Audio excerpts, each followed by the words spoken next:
Lulusan pesantren ketika ke umum malah lebih parah daripada orang awam yang tidak belajar di pesantren.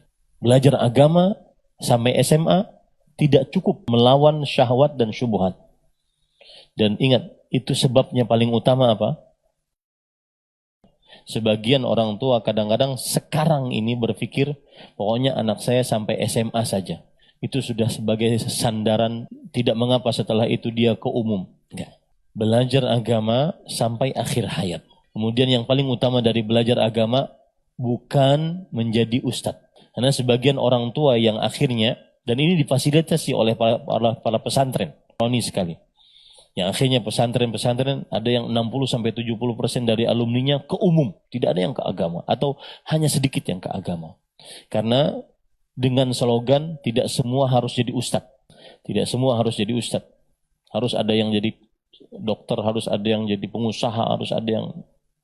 Dengan slogan itu akhirnya orang-orang menyekolahkan anaknya ke agama hanya sampai SMA, mengira tingkat SMA sudah selesai. Enggak ya, akhi. Berapa banyak lulusan pesantren, na'udzubillah, mudah-mudahan pesantren saya dijauhkan dari hal itu. Lulusan pesantren ketika ke umum malah lebih parah daripada orang awam yang tidak belajar di pesantren.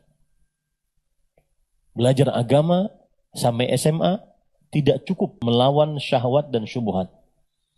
Dan ingat, itu sebabnya paling utama apa? Ada yang tahu? Fenomena ini. Lulusan pesantren cuma sampai SMA, lulus ke umum. Kemudian diberikan selamat kalau lulus di mana jadi apa gitu. Apa sebabnya? Dunia.